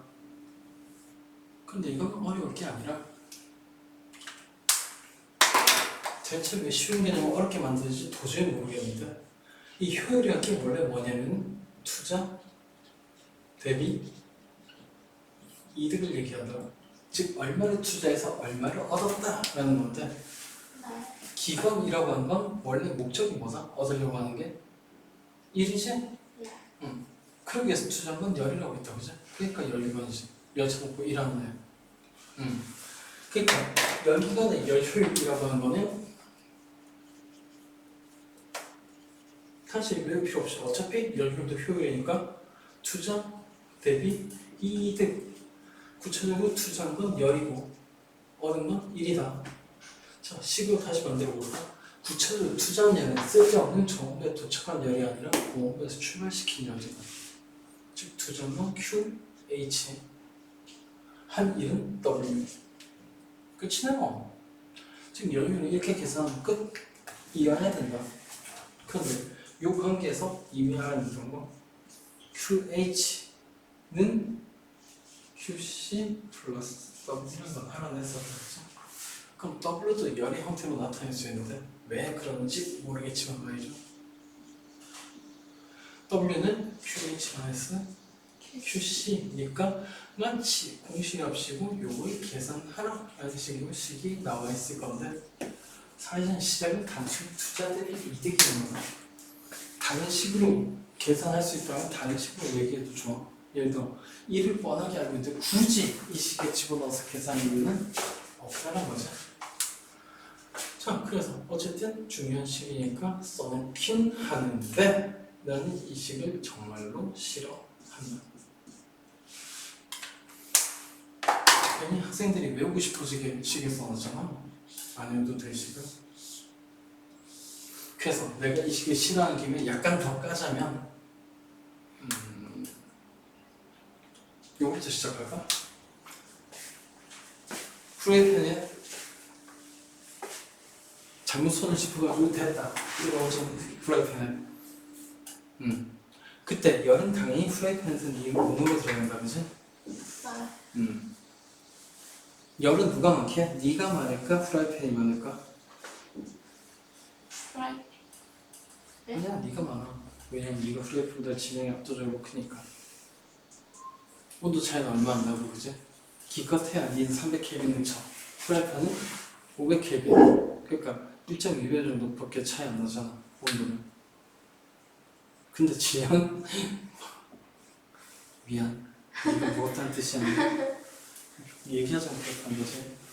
자, 그러니까 열량이라고 하는 건 사실 질량의 크기가 상당히 많이 있다. 프라이팬이 엄청 크겠어. 누구 그게 사람? 자, 어쨌든 자, 그래서 여기 무서운 생각을 하는 거는 가마솥. 그 프라이팬이 아니잖아. 그 가마솥도 웬만하면 네가 열량이 클 것 같아. 가마솥은 애기가 많아. 응? 가마솥은 어쨌다고? 애기가 많아. 애기가? 손을 내래.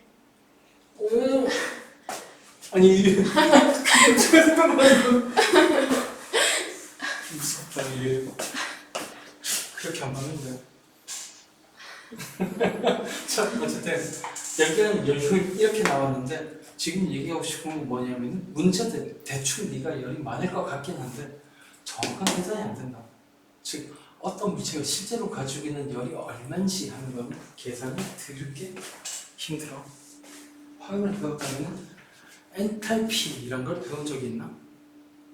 탈피요. 엔탈피. 기억이. 네, 그럼 당연히 하고. 어차피 화학에서 다룬 것도 엔탈피의 변화만 다룬다라고 하고 뭐라고 하냐면은 어차피 총 엔탈피는 구할 수 없다라고 하거든. 물론 구할 수 있다. 예를 들어 은이 몸 안에 있는 총 열량을 계산하고 싶으면 질량 제곱 연료량을 대충 때려 넣어가지고 대충 지금 열을 계산할 수 있고, 근데 그 외에 추가적으로 열이 나올 수 있는 데가 있거든. 은이 몸을 구성하는 원자를 깨부수는 거지. 그럼 질량이 없어지니까 에너지가 나올 거 아니야. 그거까지 다 계산하면 돼. 얘는 MC 제곱으로. 왜 계산이 힘들다는지 알겠지?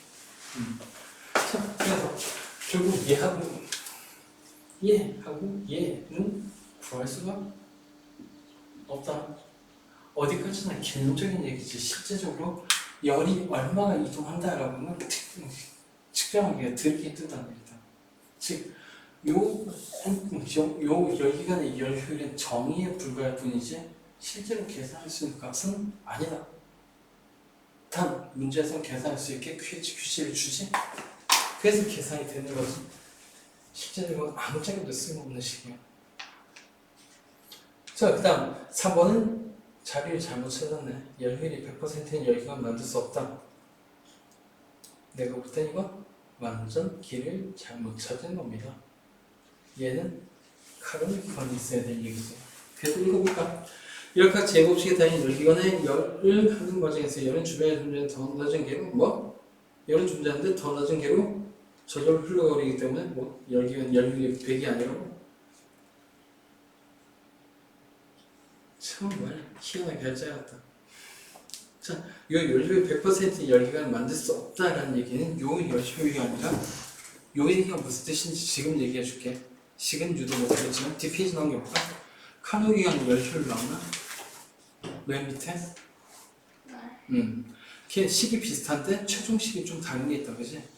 T, T2? 라고 되어 있는 거. 저 T1이 고온이고 T2가 정온이다.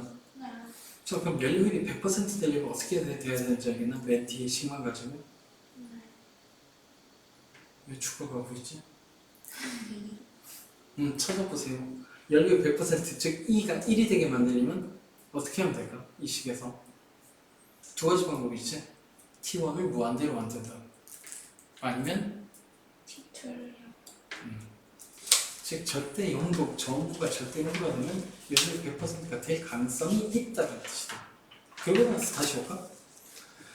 자, 열각 제곱식이 그런 다음 다시 원래대로 연료율이 100% 열기가 만들 수 없는 이유, 주변에서 더 존재하는 더 낮은 온도의 개로 흘러가기 버리기 때문에, 왜냐면 저 온도가 0켈빈이 아니니까 높은 데가 있을 거다 라는 얘기죠.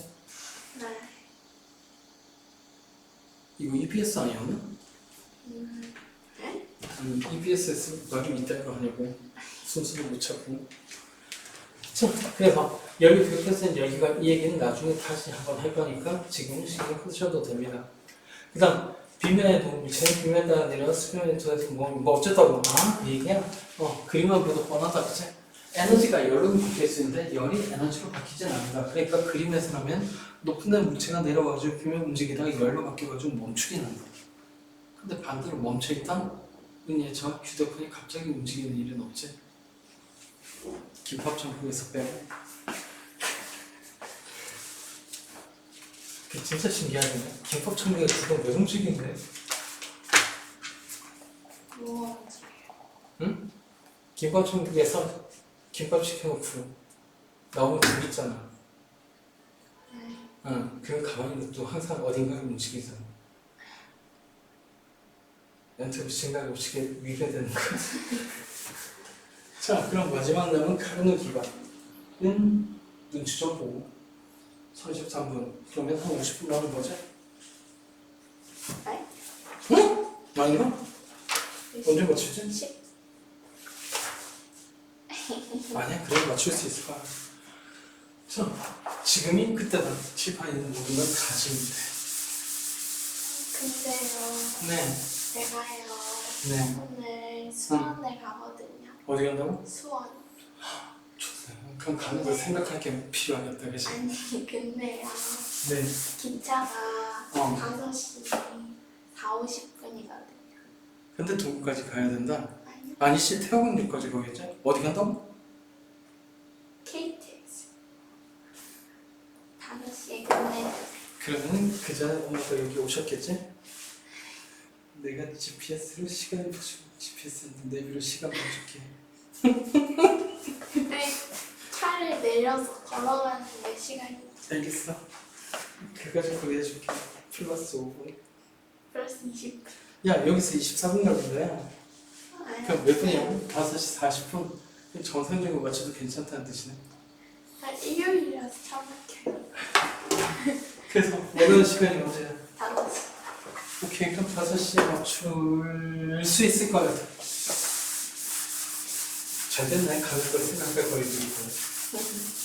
아, 이게 사실 엔트로피라고 하는 걸 이 정도로 네가 가깝게 접근할 때가 없을 것 같아. 그냥 수식으로 눈에 보이게.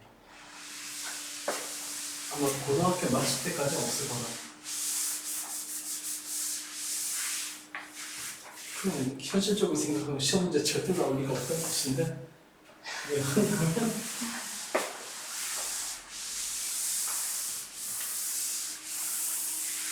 그러네. 왜 하지?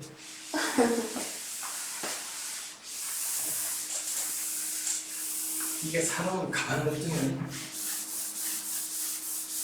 혼자서 막 주변에 궁금해지나 봐.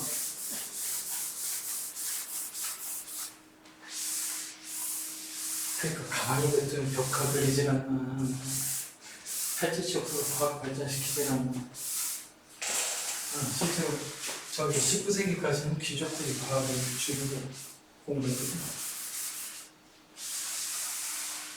취미생활.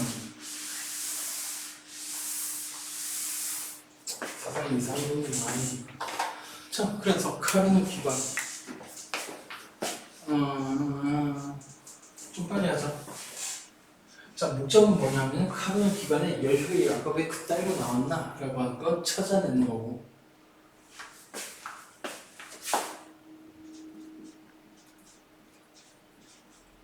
그리고 그 과정에서 얘들을 살려놓은 이유가 계산 과정에 쓰려고 하는 것 플러스 엔트로피를 다시 만들어내려고. T분의 Q. 즉 카르노라고 하는 저 프랑스 동물이 얼마나 불쌍한 애였나 라고 하는 걸 얘기하고 싶은 건데 역사 이름을 좀 더 잘 남길 수 있었을 텐데 왜 고등학교 끝물쯤에서 이름이 튀어나오나 하는 걸 알 수가 있지. 그래서 누구나 좋아하는 전통적인 그래프, PV 그래프. 자, 그 다음 기관이 한 1이라고 하는 거 1은 뻔하지. 부피가 증가하면 무조건 부피가 증가하면 무조건 매우 1을 한 거다, 그죠? 자, 그래서 예를 들어 이딴 식으로 1번에서 2번, 2번에서 3번으로 쭉 내려왔다 치자. 그럼 부피는 어쨌든 여기서 여기까지는 증가했으니까 당연히 이때 기체는 이만큼 일을 한다. 근데 기관이라면 연속 작동을 해야 되니까 원래 상태로 되돌아갈 수 있어야 되겠지? 그래서 되돌아가기 위해 특정한 단계를 거쳐가지고 이렇게 갖다 치자. 그러면 이때는 마이너스 1을 한다. 그게 1을 받는다는 얘기죠. 그럼 실제로 뭐냐면 한 1의 양은 이 둘의 차이는 이 과정에 둘러싸인 이만큼의 인적이 실제로 외부로 한 1이 될 거다. 이런 얘기인데 그 과정을 어떻게 선택하냐에 따라 무슨 기관 이런 게 많이 있는데 카르노는 카르노기관을 어떻게 카르노기관 선자 책에 뭐라고 돼 있냐? 뜻이요? 열효율이 최대인 이상적인 열. 역시나 선담한데. 자, 그래서 카르노기관의 열효율이 100%인 건 맞다. 왜 그렇게 되냐면은 당연한 얘기지만은 가한 열을 1로 바꾸는 과정이 가한 1로 바꾸는 과정이 누구였더라? 등원 과정. 그러니까 등원 과정 안 빠진다고 했다, 그죠? 그런 다음에 그 열이 딴 데로 새나가지 않고 그대로 가지고 있으면 엔트로피라는 개념은 없긴 했지만 내부 연수는 적어도 안 갈 거 아니에요. 그래서 카르노가 선택한 거는 어떤 걸 선택했냐면은 등원 과정 2개 하고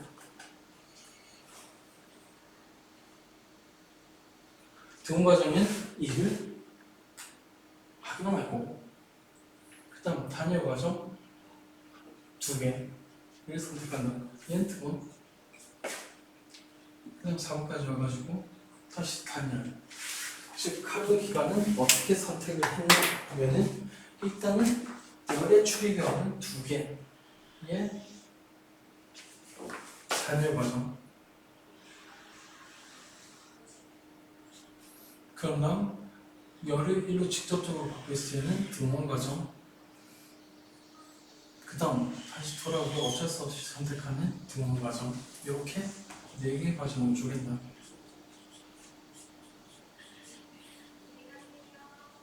자, 각각 과정의 이름. 첫 번째는 등원선 따라 내리면 끝, 등원 과정일 거고, 그 다음 1의 관점에서 부피가 중요하니까 부피가 늘어났네. 네. 네, 그래서 1번 과정은 등원 팽창. 그 다음 2번 과정은 단열 과정인데 여전히 팽창하고 있지. 그래서 1번에서 2번을 거쳐서 3번까지 올 때는 외부로 일을 할 거다. 그 다음 3번에서 4번 거쳐서 다시 1번으로 되돌아갈 때는 외부에 일을 받겠지. 네. 그럼 저 과정 전체를 끝내면 어쨌든 외부로 한 일은 요만큼이 일이 될 거고, 그럼 계속 이름 쓰자. 3번 과정은 당연히 등원 따라가 등원, 근데 부피가 줄었으니까 압축.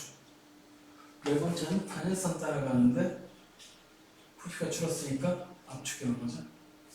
자, 그래서 1번이고 3번, 4번 뺑뺑이 돌면서 계속 외부로 W만큼의 일을 제공하는 게 칼륨기관. 이론적으로 생각한 거지 실제로 기계적으로 구현된 건 아니다. 자, 그럼 이 과정에서 단일 과정 2개에서는 열의 출입이 당연히 없을 거고, 그럼 저 W는 어떻게 결정이 될 거냐면 등원 팽창 과정에서는 열을 흡수하겠지. 이런 뭐라고 붙일까? 공부에서 본 여기가 QH가, 아까 전에 봤던 그녀의 열에 들어간 QH가 맞다. 그 다음 여기에서 반대로 열 패턴하지. QC는 이렇게 표시되면 실제로 식에 들어갈 때는 마이너스 값을 가질 거다. 자, 그래서 이 과정을 거쳐서 뺑뺑이 돌면서 일을 할 건데, 그렇다면 이거의 열효율은 어떻게 될 것인가? 조금 순서 다르게 할 거다. 예를 들어 1, 2, 3, 4라고 표시했지만 1번, 3번 먼저 하고 2번, 4번 나중에 할 거야. 자, 1번 과정에서는 나타낼 수 있는 식이 누구냐면 등원 팽창이니까 등원 팽창 과정에서 한 1, 요거를 나타낼 수 있겠네요. 자, 그래서 대표적으로 이렇게 할까? 1번 과정에서는 QH가 열을 흡수해서 얼마큼 일을 하냐면 NIT, LN, V, 처음 뭐예요? I가 아니라 1번이지. 1번에서 2번까지 갈 때 요만큼의 일을 할 거다. 요게 등원 팽창 과정의 대표식이 될 거야. 그 다음 2번에는 3번 과정. QC는 마이너스 값이라고 했는데 양수값이라면 만약에 열을 받았다면 3분의 4가 쓰게 3분의 3분의 V4가 되겠지만 Q가 음수라고 했으니까 얘는 이렇게 쓰는 게 맞죠? 네. 온도를 표시하는 건데,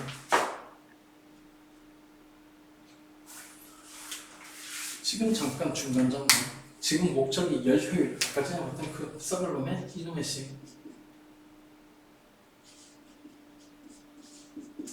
이게 없애기 위한 건데 1번하고 3번을 선택한 이유가 뭔지 알겠죠? 1번하고 3번, 그쵸? 3번을 1번으로 나누면 QH분의 QC를 계산할 수 있다. 그 계산이 목적이야. 그런데 어차피 N하고 R은 똑같은 걸 날아갈 것 같고, 제일 문제가 뭐냐면은 저 뒤에 붙은 요거 뒤에 있는 부분이다. 저기 같다라고 한 게 선뜻 확신이 안 되고 있었죠. 자, 그래서 그걸 해결하기 위해서 필요한 게 2개의 단열 과정에 대한 식인데, 2번 과정에 대한 식.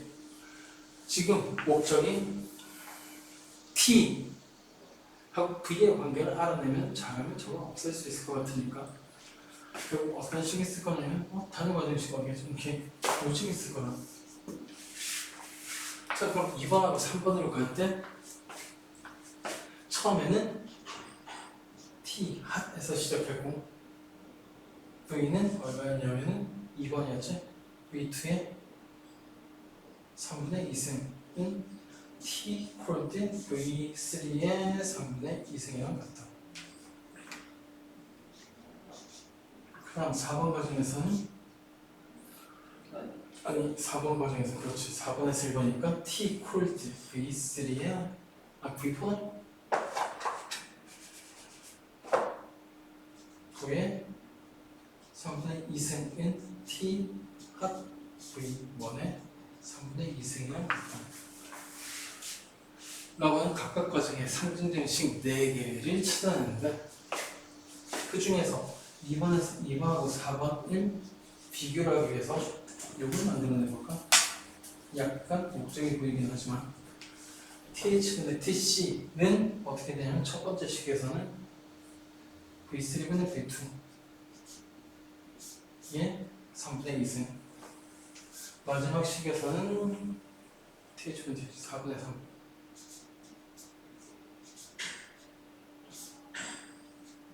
이런 거죠? 자, 그럼 여기에서 결국 제일 앞대가리 보면 빼면 V8에 관한 관계가 나오네. 3, 4가 아니라 뭐였지? 3, 4, 오케이. 미안. 무지성을 써서 그래.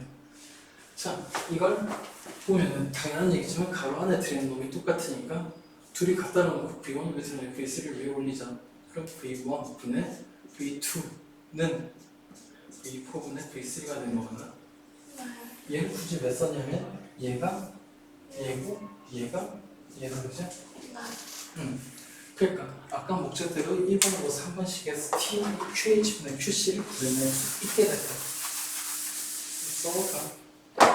쓰나 모르겠지만 QH분의 QC는 카르노 기관에서만큼은 QH가 NR, TH, LN, 모르죠. V1의 V2, NR, TC, LN, V4분의 V3.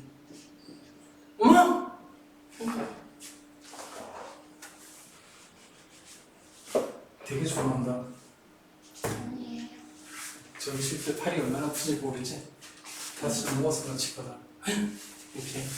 자, 그러면은 N가라고 미안해 좀 쪼잔해서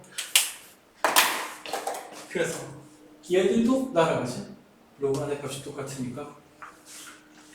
그래서 놀라운 결론은 뭔가 카르노 기간 S만큼은 QH분의 QC가 TH분의 TC랑 같다는 거죠. 맞나? 네. 와 신기하다. 신기하냐? 안 신기해? 자, 알겠어.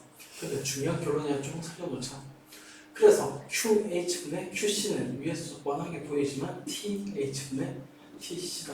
요건 좀 이따가 다시 설명을 위해서 살려두시고 이제 목적 중에 첫 번째 그 만화로는 카르노 기관의 열 효율을 보실까? 카르노 기관도 기관이니까 당연히 열 효율은 QR 비명이 재밌어서 웃는 거구나. 아까 똑같이 이렇게 된 건 마찬가지겠죠? 이건 일반적인 열정도 마찬가지니까. 근데 아까 봤던 게 QH가 QC가 알아낼 수 있는 방법이 별로 없다라고 갔었다 그죠? 그럼 하필이면 여기가 카르노 기관이라면 이제 이놈의 식은 카르노 기관에서만 1 TH분의 TC로 바꿀 수 있다는 얘기다. 맞나? 네. 그래서 카르노 기관의 열 효율은 앞에 있는 일단 쓸데없는 걸 쓸 필요 없고 어차피 계산도 안 되고 그 대신 온도는 쉽게 잴 수 있잖아, 그죠? 그래서 쉽게 잴 수 있다는 게 첫 번째. 그 다음 카르노 기관 자체가 열 효율이 제일 높다. 그 얘기는 카르노 기관보다 열 효율이 높은 기관이 존재하지 않는다는 얘기야. 아무리 잘 만들어도 카르노 기관의 열 효율이 최고다. 그러면은 어떤 기관을 만들었는데 그 기관의 최고 온도하고 저구의 최저 온도를 본 다음에 얘 열 효율이 최대 얼마까지 나오겠구나 라고 한 건 예상할 수 있다, 그죠? 최대 얼마까지 나온다는 걸 예상 쉽게 할 수 있다고 했지? 그걸 구현하기 쉽다고 하진 않았지만 어쨌든 결국 이게 카르노 기관 열 효율인 동시에 실제 열기관의 최대 효율이 되기도 한다. 그래서 실제 열기관의 실제 효율을 알아내긴 힘드니까 일단은 먼저 최대 효율이 얼마인지를 보고 설계를 바꿀지 말지를 결정해야지. 최대 효율이 원하는 만큼도 나오지 않는데 그걸 만들 이유는 없으니까 그죠? 자, 그렇다라는 얘기고 그 다음 또 중요한 거 그렇다면 열효율 높이는 방법 아까 전에 얘기했었지만 20번 발화를 찍겠다 그지? 따라가서 열효율을 높이려면 방법은 두 가지지 TH는 높게 TC는 낮게 하면 좋지 그래서 사람들이 현재는 무슨 병증 짓을 하고 있냐면 실린더 내부에서는 온도를 못 높여가지고 난리지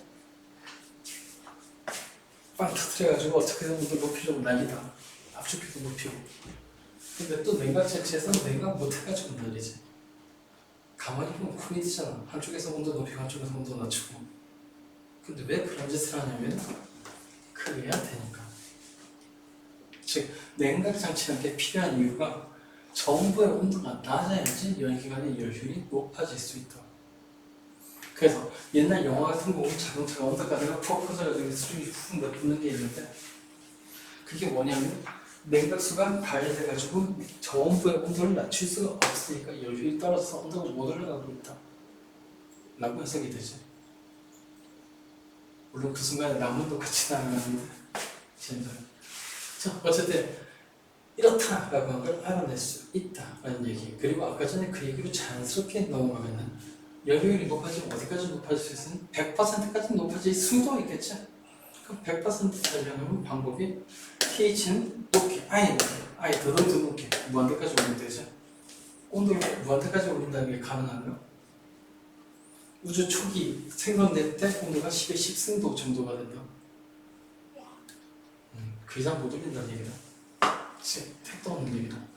pH 높게 무한대까지는 기간. 그럼 반대로 TC 낮게 해서 계속 낮춰가지고 제일 낮은 온도 0Kelvin까지 내리면 어떨까? 그럼 열효율 100%가 되지. 근데 문제는 0Kelvin에 도달할 수가 없다는 게 문제다. 유한한 과정을 거쳐서 0Kelvin에 도착하는 방법은 없어. 자, 그러니까 결론은 뭐냐면 열기가 100%이면 카르노 기간도 불가능하다. 그러니까 다른 기간보다 불가능하다. 이게 아까 전에 나왔던 말의 정체다.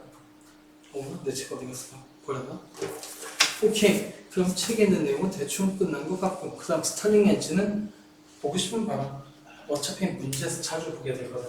스터링 기관은 장난감으로 자주 쓴다라고 그 외형 기관은 실제적인 원리라고 봐도 되는데 어쨌든 꽤 간단하게 만들 수 있어. 그리고 카본 기관을 식상한 사람들은 항상 카본 기관으로 문제를 내더라. 주시해야 될 건 열 흡수는 거의 카본 기관은 그런 과정 2개뿐이었는데 스터링 기관은 2개가 있다는 거야. 등적, 가열 과정이지. 자, 그럼 마지막으로 진짜 마지막 한 2분 정도 빨리 마칠 수 있을 것 같아. 자, 요거 아까 남겨둔다고 했지? 자, 요 식을 아주 조금 바꿔볼까? H는 H대로 모으고 Q는 Q대로 모으자. 혹시 뭔가 익숙한 게 눈에 보이나?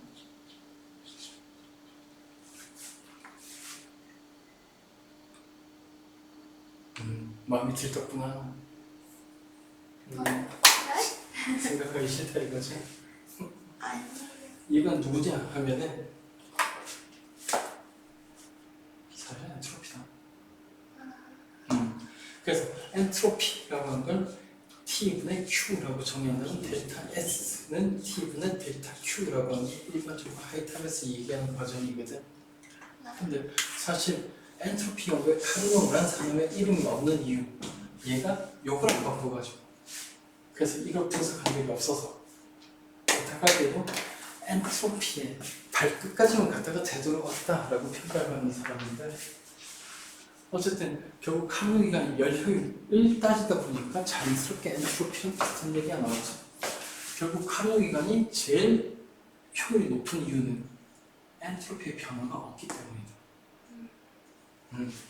그래서 결국은 열효율이 100분 제일 높다라고 하는 이유가 엔트로피 변화가 없기 때문이다 라고 설명이 되는 건데 어쨌든 여기까지. 그리고 사실은 오늘 수업 내용 다 몰라도 다는 아니고 50% 이상은 몰라도 문제 푸는데 지장이 없어. 좀 많이 공부했던 것 같거든. 그러니까 네 인생이 나랑 무슨 관계라고. 네 인생의 마지막 볼 기회라고 저렇게까지 한다. 미안해, 잘못했어. 그래서 기차를 타고 가는 과정에 심심하면 생각해봐.